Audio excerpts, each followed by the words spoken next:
직장의 A씨라는 책에 나와 있는 일하다가 죽은 노동자의 이야기입니다.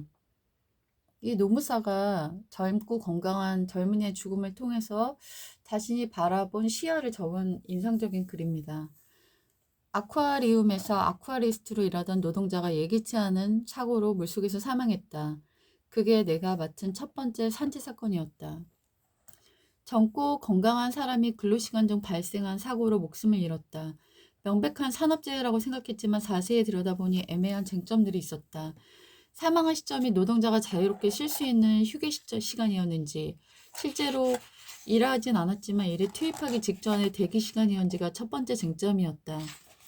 휴게 시간이라면 노동자가 자유롭게 이용할 수 있는 시간이므로 사고와 업무 관련성이 낮아지는 반면에 대기 시간이었으면 언제든 업무에 임해야 하므로 업무 관련성이 높아진다.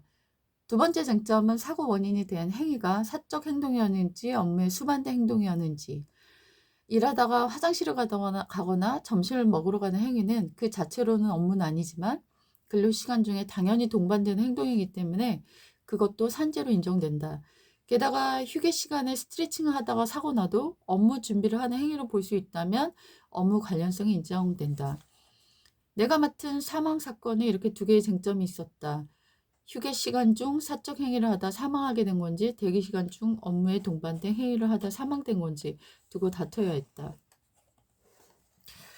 이미 죽은 그런 노동자에게 사고가 난 경위를 물어볼 수 없기 때문에 이 노무사는 유가족에게 전화를 해야만 했습니다. 근데 사고가 난 경위나 어떻게 죽게 되었는지를 물어보는 것은 유가족한테는 굉장히 고통스러운 일이잖아요. 하지만 유가족에게 산재 어떤 혜택을 받게 하기 위해서는 어쩔 수 없는 과정이었다라고 설명하고 있습니다. 근데 대부분은 공단에서 바로 심의를 거쳐서 산재로 인정을 하는데, 그것이 좀 잘못될 경우에는 판정위원회를 통해서 열린다고 합니다. 근데 판정위원회로 넘어갈 경우에는 일하다 질병이 걸린 경우에는 이 어떤 판정위원회가 심의를 하게 되는데, 그럴 때는 산재로 인정되지 않는 경우가 높은가 봐요. 그래서 이분은 심장마비로 오늘 뇌손상으로 사망한 것이니 심장마비를 업무상 질병으로 보고 판정위원회가 열린다라고 했다고 합니다. 그때 이 노무사는 누구나 언제든 몸에 쥐가 날 수 있지만 그렇다고 다 죽지는 않습니다. 쥐가 나는 것처럼 몸에 이상 증세가 발생하는데 하필 물속에서 일하는 사람이었기 때문에 물속이라는 업무 환경의 특성이 죽음에 이르게 한 것입니다. 따라서 이 사건은 판정위원회의 심의 대상이 아닙니다. 라는 이 사람의 그 논리성이 인정이 되어서 판정위원회가 아니라 공단에서 심의를 하여 산재를 받게 되었습니다.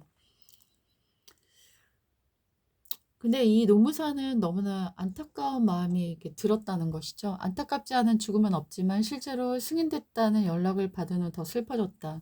다른 것도 아니고 고작 일하다가 죽었다니. 무슨 부귀영화를 누리던 것도 아니고 놀던 것도 아니고 단지 성실하게 일했을 뿐인데 일하다가 사람이 죽었다. 마지막 말도 남기지 못하고 아프다는 비명도 지르지 못했다. 순식간에 다가온 죽음만큼 야속한 건 없다. 사건을 맡으면서 이기면 다 좋은 줄 알았는데 유독 마음이 복잡해졌다. 일하다 다치고 병들고 죽은 것에 대한 보상으로 산업재해가 승인되면 잘된 일이지만 오히려 왜 사람이 일하다 죽어야 했는지 안타까움이 밀려온다. 가까운 사람이 죽었을 때 있던 사람이 없어졌다는 걸 도무지 이해할 수 없었다. 죽음을 알 수 없지만 죽음은 아무렇지도 않게 모든 걸 사라지게 했다. 이별은 새로운 만남이라든가 끝은 새로운 시작이라는 말은 죽음에 통하지 않았다. 죽음은 그저 죽음이었다.